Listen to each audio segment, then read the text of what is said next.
Hello friends, আরও একটা নতুন ভিডিওতে আজকে আপনাদের স্বাগত। আজকে আমি এই ভিডিওটাতে বাড়িতে কিভাবে চিকেন কড়াই বানাবেন সেই রেসিপি আপনাদের সাথে শেয়ার করব। এই রেসিপিটা প্রচণ্ড মজার হয়। তবে দেরি না করে চলুন আমরা ভিডিওটা শুরু করি।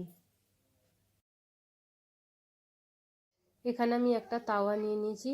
এই তাওয়াতে দেবো 1 চা চামচ মতো জিরে, 1 চা চামচ মতো মৌরি, 1 চা চামচ মতো গোলমরিচ, 2টো শুকনো লঙ্কা আর 5টা ছোট এলাইচি আর 1 চা চামচ মতো গোটা ধনে। তো এগুলোকে ভালোভাবে দিয়ে আমাদেরকে একদম স্লো আঁচে আস্তে আস্তে করে নেড়ে একটু ভাজা ভাজা মতো করে নিতে হবে। আর ধ্যান রাখবেন, যদি মশলাগুলো পুড়ে যায় তাহলে একদম মাংসের টেস্টটা ভালো আসবে না। তো একদম ধৈর্য ধরে একদম স্লো আঁচে এগুলোকে ভেজে নিতে হবে। মশলাগুলো এখানে ভাজা হয়ে গেছে। এইবার আমি একদম গ্যাস বন্ধ করে দিয়েছি। দিয়ে এগুলোকে 2-3 মিনিটের জন্য আমি ঠান্ডা করে নেব। ঠান্ডা না করলে ভালোভাবে মশলা হবে না। একদম পাউডার করে নেব মিক্সিতে দিয়ে। আমি মশলাগুলোকে একদম পাউডার করে একটা ঢেলে নিয়েছি একটা জায়গায়। ওতেই আমি ওই মিক্সিতেই আমি দেবো এবার 3-4 ঘন্টা মতো ভিজানো কাজু বাদাম ঢেলে দেবো। এতে এক এক কাপ মতো দুধ দিয়ে একদম পাতলা একটা পেস্ট বানিয়ে নেব। এখানে আমি মুরগির মাংস 1 কিলো নিয়েছি। এই মুরগির মাংসটাতে ওই যে দুধ আর কাজুর যে লিকুইডটা বানিয়েছিলাম, পেস্টটা বানিয়েছিলাম, ওইটা আমি এতে ঢেলে দেবো। এতে আমি দিয়ে দেবো 1 কাপ মতো ফাটানো টক দই। তবে দইটাকে ভালোভাবে ফাটিয়ে নিতে হবে। যদি না ফাটিয়ে নেন তাহলে একটু দানা দানা থেকে যাবে, মাংসের সাথে ভালোভাবে মিশবে না। এরকম একটা লিকুইড মতো যেন হয়ে যায় দইটা, সেরকম ধ্যান রাখবেন। এতে আমি 1 চা চামচ মতো লবণ দিয়ে দেবো। লবণগুলো দিয়ে ভালোভাবে আমাদেরকে এটাকে মুরগির মাংসটার সাথে ভালোভাবে মিশিয়ে নিতে হবে। মিশিয়ে কমসে কম 1 ঘন্টা আমাদেরকে এইভাবে ম্যারিনেট করে মাংসগুলোকে রেখে দিতে হবে। 1 ঘন্টা আমি ঢাকা দিয়ে এগুলোকে রেখে দেবো। এদিকে আমি একটা কড়া নিয়ে নিয়েছি। কড়াতে 3-4 চামচ মতো তেল দিয়ে দেব। এর উপরে চৌকো করে কাটা শিমলা মির্চ আর চৌকো করে কাটা পেঁয়াজ এইভাবে দিয়ে একটু এগুলোকে ভাজা ভাজা করে তুলে নেব।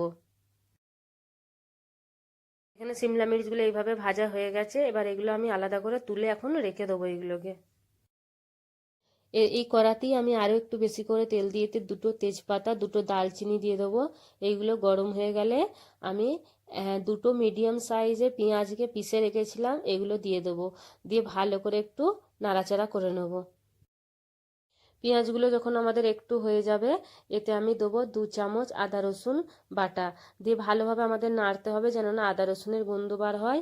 আর এতে আমি কিছু মশলা ব্যবহার করব, যেমন কাশ্মীরি মির্চ পাউডার 1 চা চামচ নিয়েছি, জিরে ধনে 1 চা চামচ, হলুদ গুঁড়ো 1 চা চামচ আর আর গরম মশলা 1 চা চামচ মতো নিয়েছি। এতে ভালোভাবে এগুলোকে মশলাগুলোকে পাকিয়ে নিতে হবে যেন না মশলার কোনো গন্ধ থাকে। দেখুন, তেল আলাদা আর মশলা আলাদা হয়ে গেছে, তার মানে হচ্ছে আমাদের মশলাটা হয়ে গেছে। যখন দেখবেন তেল ওপরে চলে এসেছে তখন জানবেন যে মশলা হয়ে গেছে। এর উপর আমি দিয়ে দিলাম আমাদের ম্যারিনেট করা মাংসটা। আর এতে যে মশলাটা প্রথমেই করে রেখেছিলাম ওই মশলাটা এবার দিয়ে দেবো।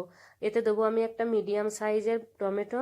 দিয়ে ভালোভাবে এগুলোকে আমি 2-3 মিনিট হাই আঁচে আমি আগে হইয়ে নেবো।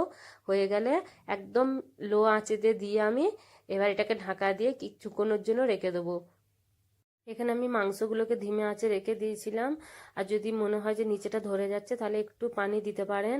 তো আমি এখানে পানি দিয়েছিলাম একটুখানি। আর একদম হয়ে এসেছে মাংসগুলো আমাদের। একদম স্লো আঁচে দিয়ে মাংসগুলোকে ভালোভাবে সিদ্ধ করে নিতে হবে। এই অবস্থায় আমি আরও কিছু মশলা এতে অ্যাড করব। যেরকম এখানে আমি নেবো 1 চা চামচ মতো কসুরি মেথি। আর এতে দেবো আমি যে শিমলা মির্চ আর পেঁয়াজগুলো আমি ভেজে রেখেছিলাম ওগুলো দিয়ে ভালোভাবে আমি আরও একটুখানি হওয়াবো। এতে আমি নিয়ে নিয়েছি 2-3 চামচ মতো ফ্রেশ ক্রিম। যদি আপনাদের বাড়িতে ফ্রেশ ক্রিম না থাকে আপনারা যে দুধের সরটা ওঠে ওটাকে ভালোভাবে ফাটিয়ে এতে আপনারা ব্যবহার করতে পারেন।